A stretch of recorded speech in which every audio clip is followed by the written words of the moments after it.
right, guys, welcome to the INC Live. I'm here today with John Perretti.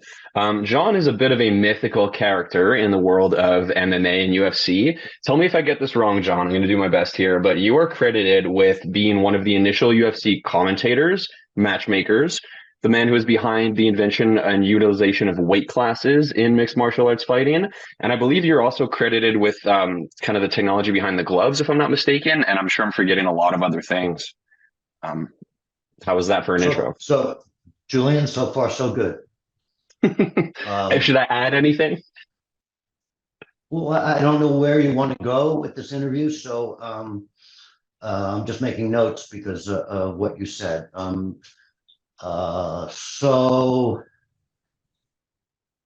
I was the co-producer of Battlecade Presents Extreme Fighting. I was the matchmaker. I was the all the graphics guy. I wrote the first press release for mixed martial arts. I've been referring to it for 10 years prior to that. It's credited on Wikipedia to Rick Bloom, who was hired as a pay-per-view guy and knows nothing about anything. I took his position and became co-executive producer with Donald Zuckerman. We had a wonderful first show, and then we had a debacle in Canada, and second show, and then third and fourth show was absolutely amazing, and the ultimate put me out of business because they were very concerned about certain issues that they were basically making up. So as soon as they put me out of business, I think it was a week later, David Isaacs and Bob Meyerowitz had called me, and they wanted me to come meet them in New York, and I was in New York, and I went to meet them, and I became the fighters liaison, the color commentator, and the matchmaker for the UFC. Can you give us a time frame, either in years or UFC pay-per-view numbers? What was I think the first 13 were the years of purposeful mismatches. That's my quote from 25 years ago. And then I came in. You can tell just by the card how it changed, because I bought rounds, which didn't get fully adopted for another year. I bought the rounds. I brought the gloves, which I designed with Dr. Joseph Swanek, which we did not copyright. I brought the talent and the weight classes, which were not fully put in there, and it was a very difficult job to get Bob to bend on a lot of things. Bob Meyerowitz, who I'm still friends with. Got it. So the matchmaker that did their other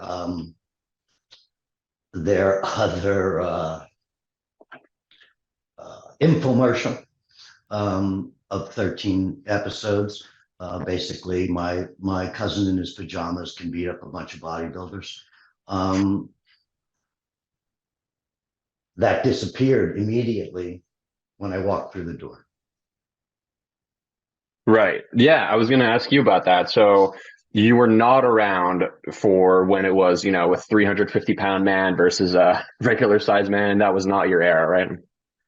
It's not about that. It's about, yes, I was, but I wasn't on that show. I had my own show, which had weight classes and rounds and doctors and CAT scans and blood tests and all the other, because I was creating a sport. And they were pursuing a spectacle infomercial for the Gracies. Yeah, that's what I meant in terms of it wasn't your UFC era. So you're saying you came in like 13 years after they'd already been going?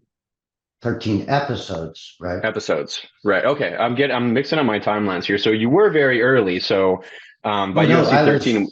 Yeah, well, I was earlier because don't forget, Extreme Fighting, is there. and Mhm. they're running together.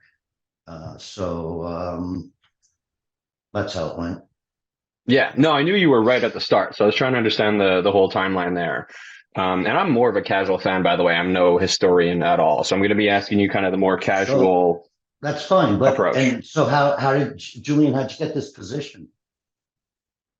Oh, just helping out with the channel, just being a big, fan of MMA and following the sport and being a journalist and voiceover artist, and it's just a passion. I was going to say you have a really good voice. Thank you. Yeah, no, I'm by no means a professional at this. This is just our passion project, and we're very happy to have you on and to, talk the history of the sport that we love. So you clearly seem like you're not into the barbarism aspect of it, and it seems like you could be credited with maybe cleaning up the barbaric aspects of the sport, right, and making it more of a sport. No, because my sport predates the barbarism. Right, but people know of the UFC more than of the league that you were running before that. Yeah, it's extreme fighting. Yes. There's reasons for all that, of course, but yeah. So my idea from early on was to create a sport, and when I sat around with people like Gene LaBelle and all kinds of people, I'm his fourth uh, black belt, original black belt. Um, we watched that first show, and I was we were just laughing because it was so ridiculous. Hmm. I actually had a contract pending for Royce Gracie to fight Igor Zinoviev on our first show, but we lost our backing when my backers decided to do this incredible show called Woodstock 2 and lost $47 million overnight. Wow. Yeah. See, that's another show that no one's ever seen. And what was the debacle in Canada you were referring to? Oh, there's a great documentary by a German documentary. I think it's on YouTube actually. And it's called Battlecade Extreme Fighting. And basically we had the Madison Square Garden booked, and there became a lot of focused criticism of extreme fighting, but not of the ultimate. And that was a political element, and some people got hired to actually cause a focus on us, and we had to move 3 or 4 times until finally we ended up in the Kanawaki Reservation right off Montreal. That's where I'm from. And I is know that exactly where true? that is. I'm from the And you Montreal area. and you don't know of this? You have to I see this. It's amazing. It's an amazing documentary.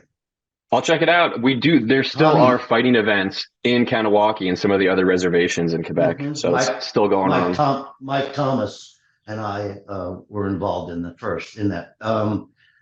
So Tommy Sowards is the director, and you have to see it. It shows just what can happen. So the UFC basically got everybody to focus on us. So as my fighters came in, they arrested them, and turned them around and sent them back to wherever they were in the world. So I Hmm. had to start replacing fighters on the go, and it was very, very, very difficult. One incredible fighter came out of it, and that was Carlos Newton, and he fought a heavyweight. Well, he was like 200 pounds or 201. He fought he fought a heavyweight, Jean Revere, who was like a Taekwondo guy. Well, no, maybe he was, or not even a Japanese karate guy. The point um, is that he lost, but he was so heroic, that I brought him back, and Carlos Newton became a big name because I kept Hmm. bringing him back and putting him in different things. I put him in the Contenders, the first, professional grappling show ever, another show that no one ever saw. And that's it. Yeah, your area has a rich history because of Mike Thomas and myself and Donald Zuckerman. That's really cool. What's the documentary called if people want to find that? I believe it's Battlecade Extreme Fighting. The director is Tommy Sowards. It's Sowards. Cool. Battlecade Extreme Fighting. So It's a this was an German extreme fighting. documentary. Gotcha. And this was an extreme fighting event where you were saying that the UFC was kind of using PR to have people have eyes on your show, right? So didn't you have a lot of animosity with the UFC then when they called you to meet with them? Oh no, no. At that point, no, because I called Donald and said, Meyerowitz wants to meet with me, and he was like, "Really?" He goes, "Well, you gotta go see him." And I said, "Yeah, okay, I'll go see him." And they were very warm. They were very receptive, and they agreed then that my fights were better, that my show was better, and that I was better, and that matchmaking was an art, and Bob and I became friends thereafter. Um, but going in there was really interesting because I went in and the first meeting, and I said this and that, and they said, okay, so this is who our matchmaker was. And I said, okay. And I don't know who he is, but he hasn't done anything. He's put all these, uh, monkeys versus sheep in the ring together, in the octagon together.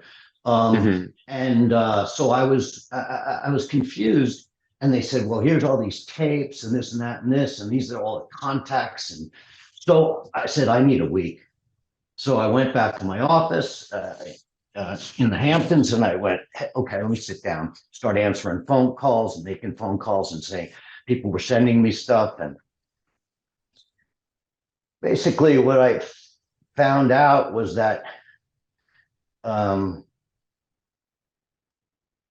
it wasn't being run in a very in a very direct way. I wanted to do a pyramidal format whereby Julian fights John, and whoever wins moves up the scale, and then the next piece of the pyramid goes together. Then Julian fights so and so, and then he wins, and then Julian moves up the scale. A pure pyramidal format that could not be interfered with. In fact, Hmm. I was so passionate about that, I didn't have judges on extreme fighting because judges could be paid off. I mean, that happens in boxing every 6 minutes, and quite possibly in other sports. But anyway, so I didn't even have judges. If it was a great fight, I'd rematch it if no one won. If it was a lousy fight, it was a stinker, and I would not rematch it. But if someone looked great, like Carlos Newton, well, then I would bring them back, right? So it has to make sense, right? So then I found out that people were saying, oh, well, my so-and-so is in the next UFC. No, he's not. Yeah, no, he is. He's in the, we made a deal with so-and-so. Well, he didn't make a deal with me. He got fired. Wait. So, okay, so I'm going to do the same deal with you as I would deal with him. I don't know what you're talking about. He said, well, I'll give you 15% back if you put my fighter in. I mean, first of all, your fighter hasn't fought anybody. He's nobody. Right. So he's not part of the pyramid, so to speak. And I don't take kickbacks. I don't own the fighters. So I'm in a position to put your fighter in if he actually fought somebody and I understood, and I could put him in a hierarchy and understand what was going on, right? So I'm back to Bob and David like a week later, and I said, I only have one question for you. And they said, I said, who made the budget? And they said, so and so. I said, well, here's some recorded phone calls. Here's some in writing about putting percentages back as they have been doing, kicking back. I said, I don't want anything to do with the money. I said, you negotiate that. I said, I want to be a pure matchmaker and a color commentator because I was already pretty top-notch color commentator. And that's how it went down, and I took over. I like that. One detail that I couldn't get past is it sounds, well, you said that Extreme Fighting didn't have judges. So it sounds like it was a finish or draw situation every time. Absolutely. Absolutely. So it was by submission or knockout, right? Yeah. Or referee stops the fight for a giant cut on Eric Paulson's head versus Matt Hume. There's nothing he can do. It's a vertical cut. He's bleeding into his eyes. We can't stop that cut in the corner, right?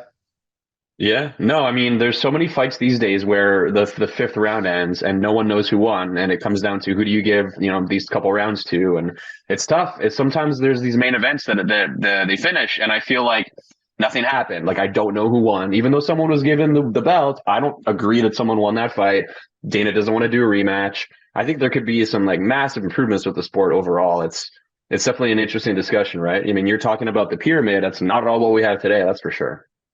No, sir. And the other thing is that it's not about an improvement.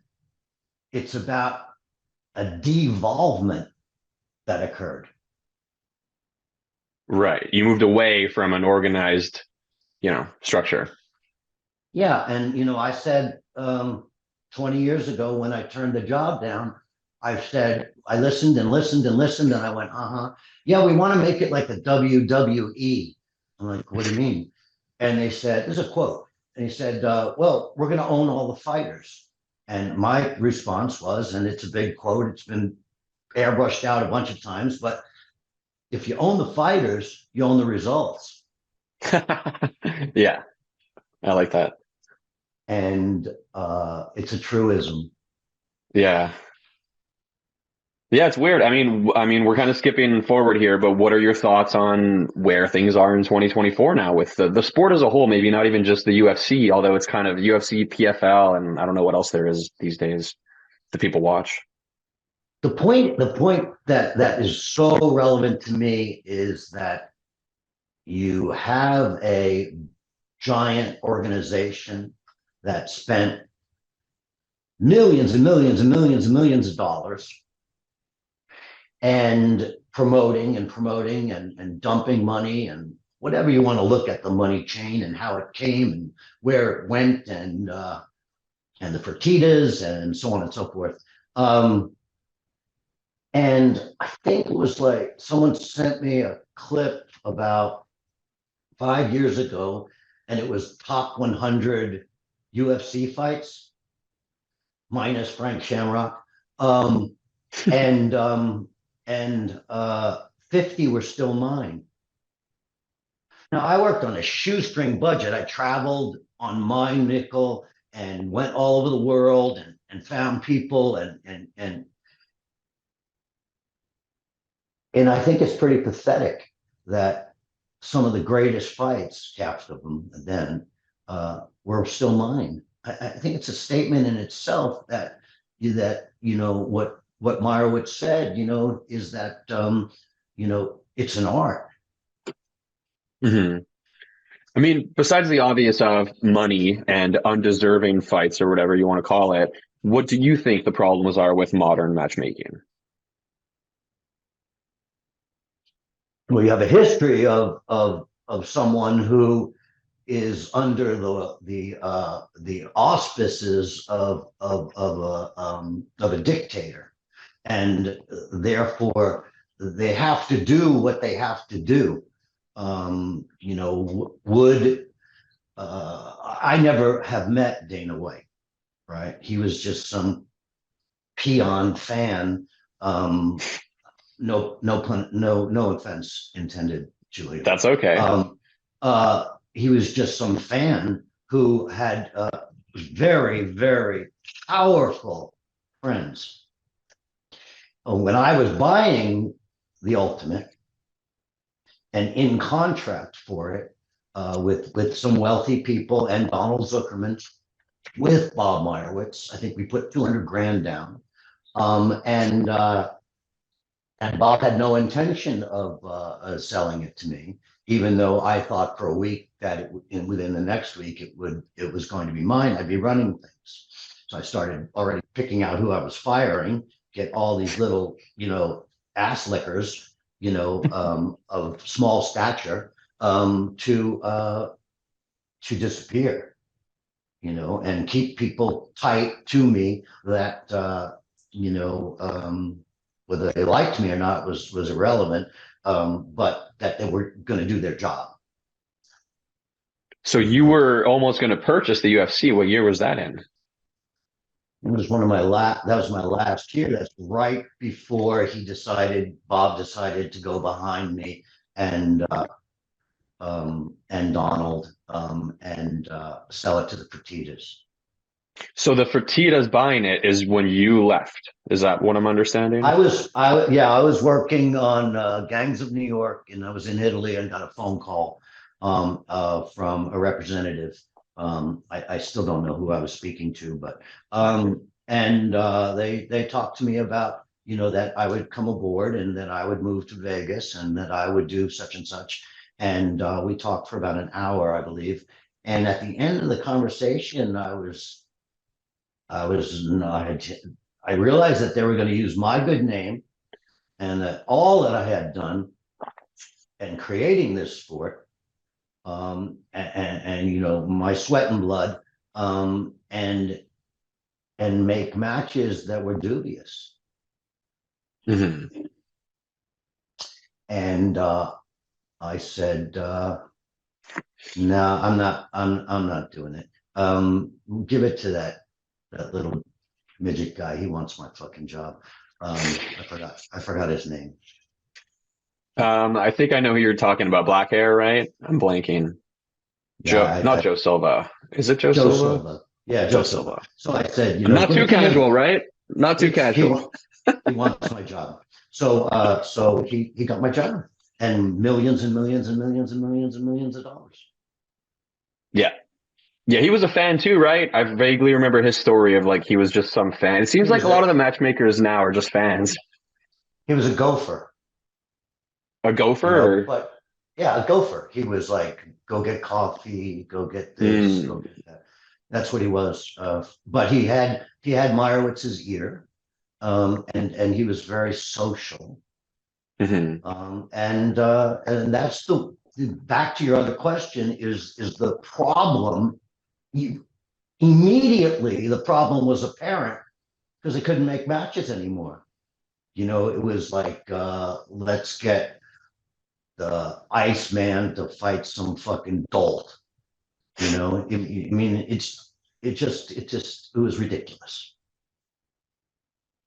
So the fish thinks at the head. Mm-hmm.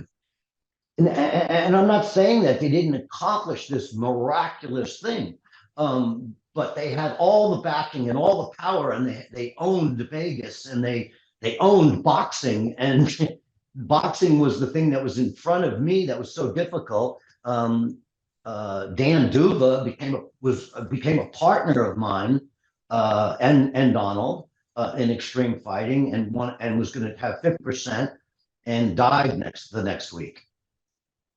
Oh, wow. And he was, a big part of boxing then.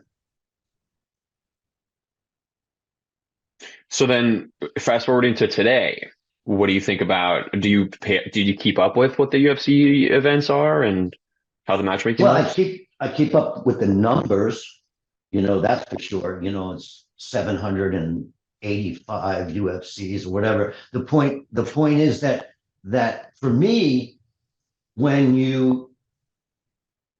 I saw one fight. I was down in Mexico, and I saw one fight, and they had referees in there that couldn't tie their shoes. So they get a guy in the corner, and that's why I had a round ring and not an octagon. There's no corners to be trapped in, and he's just hitting them and hitting them and hitting them and hitting them and hitting them, and the referee's just like going like this and trying to Look, what are you looking at? The fucking guy's unconscious after the first blow. Nobody's stopping the fight. Yeah. That's a problem. That's a problem. I've always been, a big advocate of my fighters, because I was a fighter. I come from a different world, right? I'm a third generation pugilist, right? I come from a different world. All these other pencil necks, they come from a place that they don't really understand what they're looking at. So when you hire people who aren't qualified to fight, and you hire people who are not qualified to be a referee, unlike John Donahue, who was Gene LaBelle's second black belt, who was, a great guy, a gentleman, and my referee. You're on a bad road. You're getting people hurt, and it's very upsetting to me. Still, Julian, it's very upsetting to me. Hmm. I mean, I'm thinking of one example. I don't know if you watched the Volkanovski versus Islam Makhachev fight or the history of that one. No, sir. It's just the one that's coming to mind now. And if you want me to criticize recent matchmaking, because Volk No, is no, the tell one, me. yeah, Volk is the 145-pound champ. Islam was the 155-pound champ. I might be misremembering the exact timeline here, but it was like Volk had just fought a difficult fight. And then short notice fills in the 155 belt, goes up a weight class versus this monster, got brutally knocked out in round one. And now everyone's looking back like, yeah, it was a cool meme that like this guy saved the card and came in last minute to fight this bigger guy who was extremely dangerous. But now we're looking and we're worried, like, did this ruin his career? Like, is he going to be okay moving forward? He just got head kick knocked out in round one. So that's the most recent example where, as a fan, I'm looking and I'm like, what's the logic behind that? Like, yes, save the card, super fight, but after it's all said and done, one of your most dominant champs, or the current most dominant champ, just got head kick knocked out. And it could have. So how long did he have between his last fight and his next fight? Let's look it up. Well, the reason I asked is for the health of the fighter, right? Mm-hmm. Yeah, I believe it was like a month. My number one priority for me. I mean, you can call, people and ask them, say, what was Perretti about? Oh, well, he was about the fighters. Mm-hmm. Okay, I'm wrong. It was July, Yair Rodriguez, and then Islam was 3 months later. But it was short notice. It just seemed wrong. It's too short. It's too short for a big fight. Yeah. Well, it's too short for any fight, right? Mm-hmm. If you're going to do 4 fights a year, right? That's pretty topped out. 4 fights a year, right? Especially what if you're concussed? I've had 16 concussions. I understand what a deficit is. I have more deficits now at 67 years old than I had at 40, but I started to see them early. And I retired guys. It is good. I retired guys, right? Mandatorily retired guys, and would not let them fight anymore because they were so concussed and so fucked up and started slurring their speech, as I do sometimes. And as soon as I left the sport, they all came back. Wow. That's what I'm talking about. Yeah. So yeah, you got a guy who walks around at 150 pounds. You got a guy who walks around at 175 pounds. He diets down. He's a bigger guy. It's like me fighting Pat Miletich, right? Yeah, we might weigh the same on the day, right? He was our middleweight champion, extreme fighting middleweight champion, went on to be UFC champion, which happened a lot, by the way, that my champions came across and became their champions. And then you see us in the ring, and his head is this big, and his wrists are this big, and he looks like a heavyweight next to me. So there it is. It's exactly what you're talking about. One went up a little, right? The other guy had died down. They struggled to get together. They got together. One guy got knocked the fuck out. He's concussed, right? What happened, Julian? What happened was that the whole thing is misrepresented at the expense of who, Julian? The fighters. The little guy. Yeah. So here's a great one. So back in the day, which I'm talking about the 70s, right? I would fight. I would fight as a lightweight, right? I walked around at 139 at 5'10", so I had long reach on people and I had a world-class right leg, right? So you would fight and you would win the lightweight championship.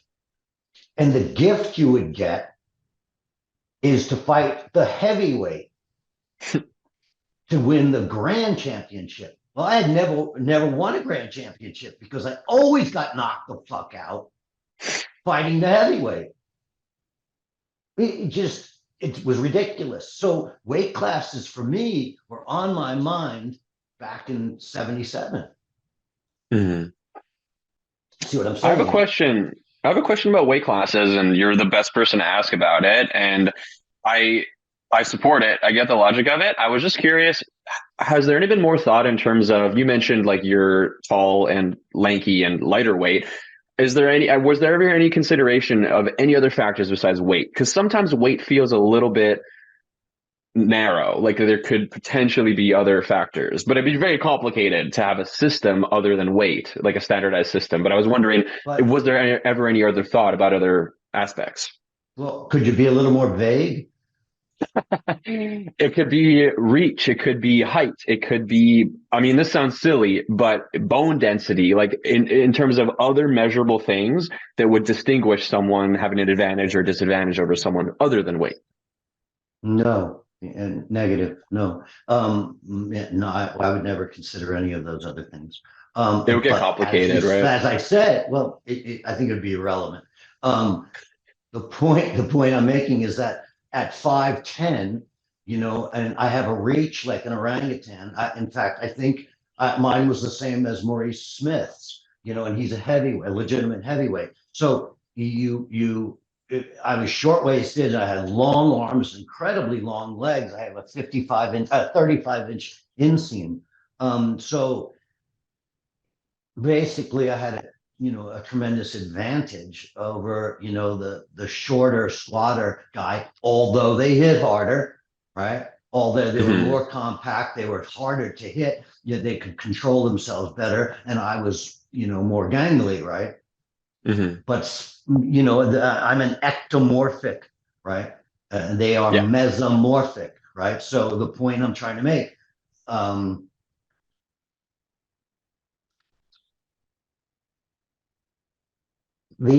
the advantage that I had was that I could be a little bit more elastic than them, and I had a reach advantage, both with leg and arm. The real important part is that when we brought weight classes to the UFC, they were only like partially absorbed. I came in with 5, right? And then weight classes, they got bigger. And then at one point, I think just to hurt Monty Cox, Jens Pulver's weight class got eliminated because Monty had basically a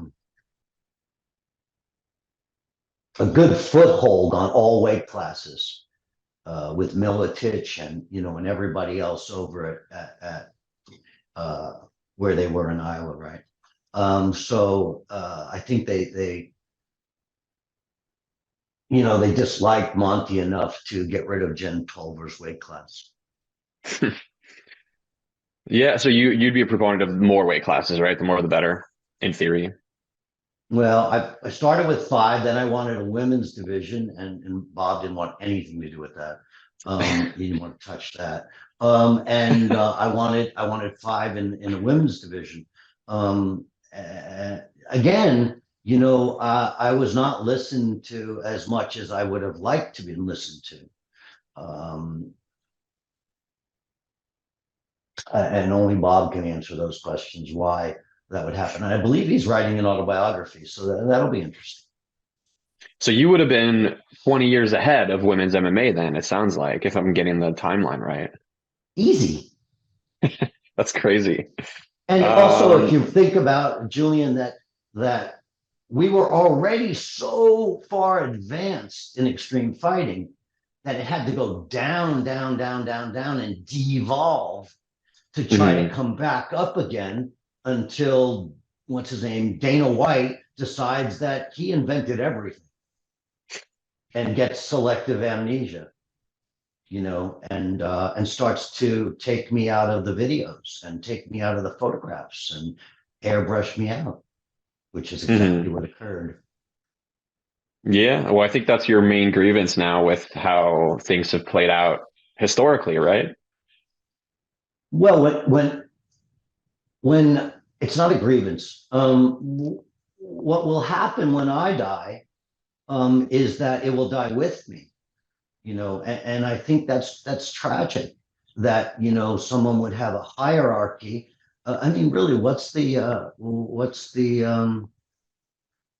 I don't really understand what the detriment is that he didn't create all this stuff. It predated him. I don't understand. He's done such a heroic job with this thing. Why won't Joe Rogan, who I was there when he was hired as a backstage commentator? I mean, why wouldn't Joe Rogan want me on his show to contradict him in his face? hmm Yeah, it seems like Dana and Joe are pretty tight and would Well, he have a owns the control over show. certain narratives. Yeah. Dana owns the show. So, I mean, if you look at it that way, hey, I want to have Perretti on. No. Well, why not? No, no, he's not coming on. But what's the problem? You're sitting there right now, unless you're redacting all this. You're listening. Uh, There's no aggression here on my part. I'm just going to answer your questions, and the more lucid your questions are, the more direct my answers are. well, John, then you'd be the only one that can tell us why do you think that no one on that side wants to hear you out anymore?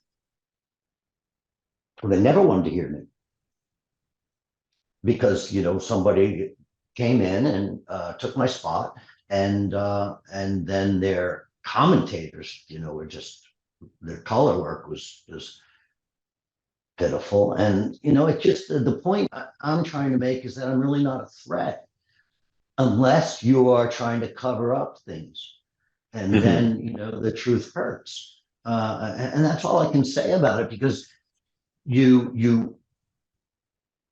you do what you do, right? And for me, creating that sport and grappling, the two sports that I helped create, and grappling I created all by myself with Donald Zuckerman.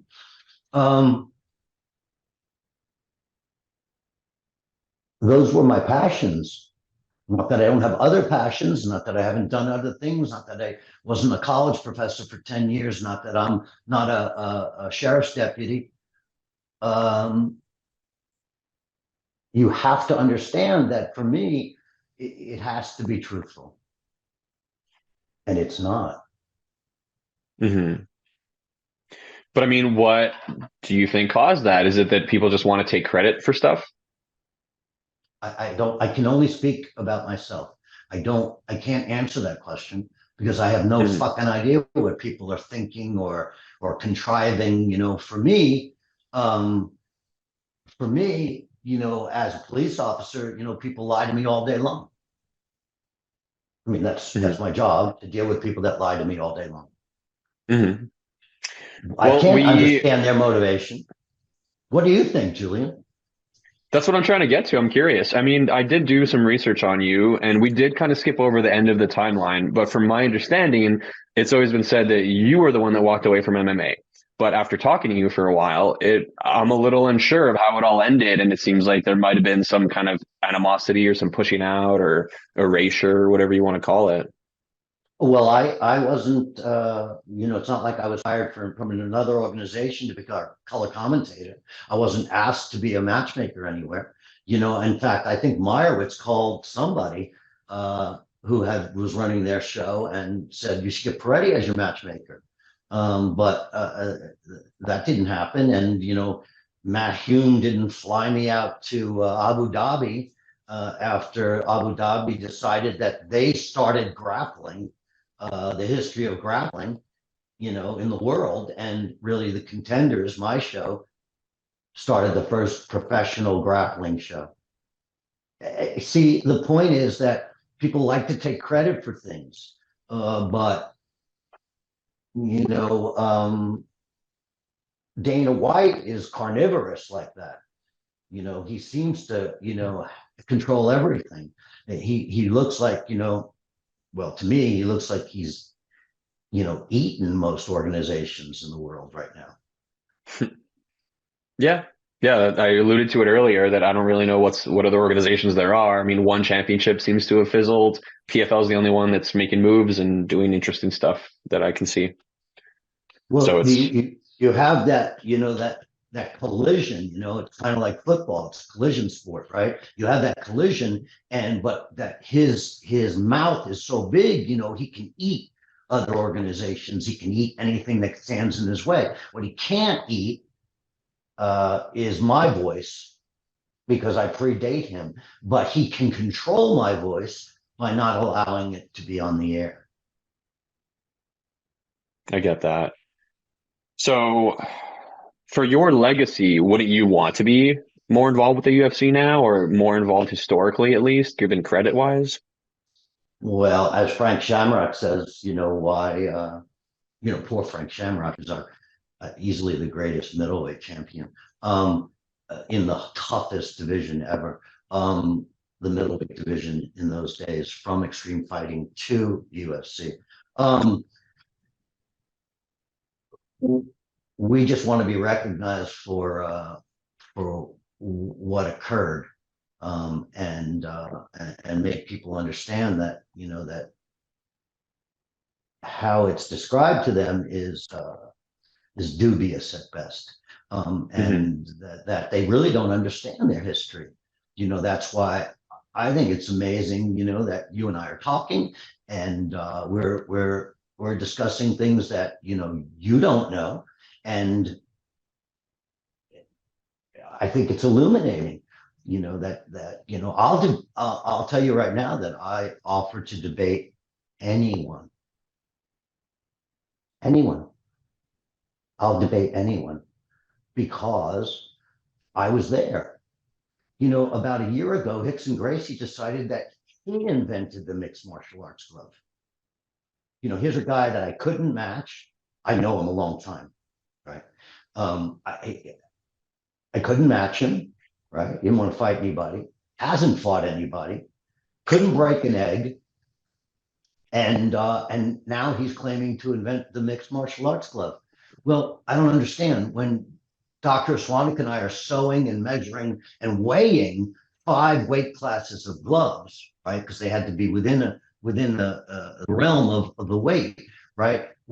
Where was he? Well, he was in Brazil. I don't understand, how you can think that you were in a place that you weren't. It's goofy, right? It's really goofy. So, And jiu-jitsu doesn't even talk about hitting anybody. I mean, the whole idea is that you don't hit anybody, right? Yeah. Brazilian jiu-jitsu is the straight arm bar and the go behind choke, right? So, period. it's almost like stolen valor, right? Just with MMA history. See, now someone brought that up the other day on a podcast. I think it was Todd Atkins or something. And that's just great. That's just great.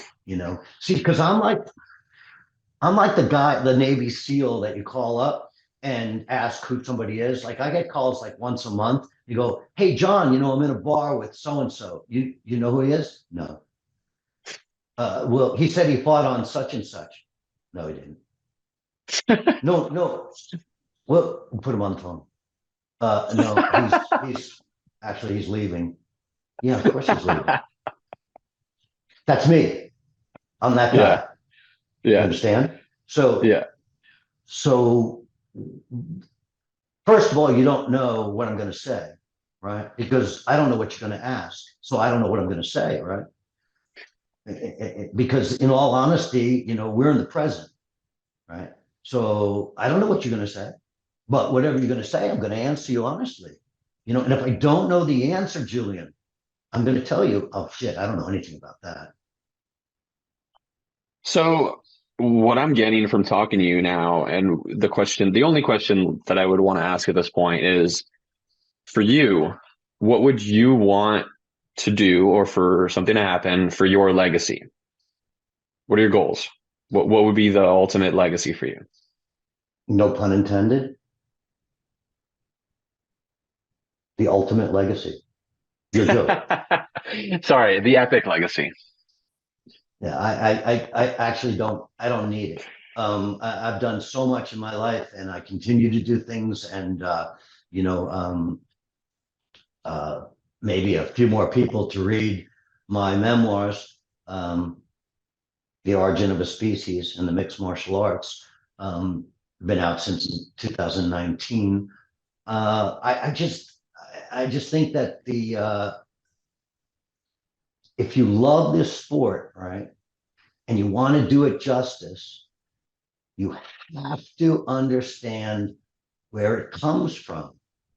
Who's the brainchild? Where did this happen? Where did this happen? How did this happen?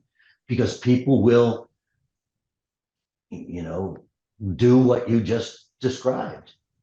You just described this statement, and I laughed because someone said it a couple of weeks ago to me.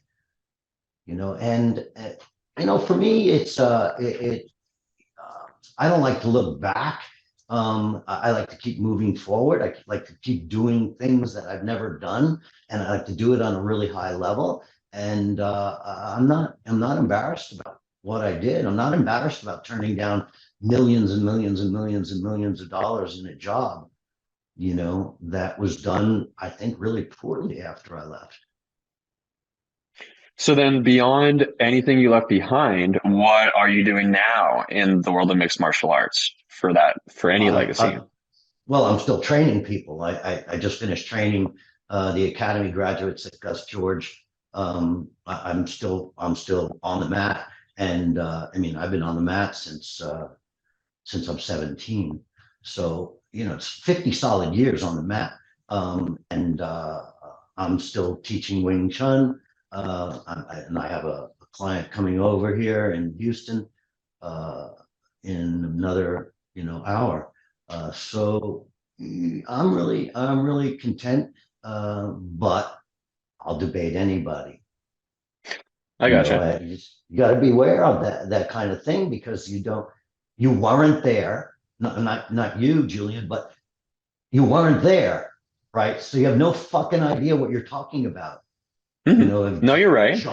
Jonathan Snowden, decides that he knows everything about things, he knows nothing, and people read his stuff and go, oh, yo, Jonathan Snowden, yeah, and then this guy and that guy, they're OG. Yeah, no, what does that mean? I mean, you're OG, so what? And I'm the OD, I'm the original dinosaur. That's what I've been referred to. OD. I like it. Yeah. When I was asking a friend, like, "Hey, I've got this guy coming on the show. He's a real OG." I actually used the word OG to describe you. But So I that's pretty predate funny. that. Right. Yeah, the OD. But what I was trying to get to is maybe, I don't know. I mean, because you made a comment about how you didn't patent the gloves, and I feel like that's No, so no, unfortunate. Dr. Aswanic didn't. Right. Well, I someone did. didn't, but yeah. My Yeah. partner didn't. Most casual fans are still aware of all the fiasco around the gloves and the someone wants to make them like this and the copyrighted issues. It is a big topic, but when I research you, you do kind of come up as like the MMA glove guy if you do some digging, for what it's worth. Well, the Dr. Aswanic Yeah, and yeah. I'm not the MMA glove guy. I absolutely am responsible because we used him in Extreme Fighting 2 and sewed him in this and then that and then that. But I have to tell you that, Doc, well, he worked on my hands all the time. He's still a ring doctor, I think, for the UFC. He's just he's a great human being. Yeah, that's cool. But I mean, in terms of like, and what about mixed martial arts? I wrote the first press release. You know, I mhm. mean, I'm not even cited in terms of mixed martial arts. You know, it's given to our minor partner. So wouldn't you want to have, it could be your own gym, it could be a role in a documentary. I mean, that's what I was I alluding had to. I had the first UFC training ground in New York, so I don't need that.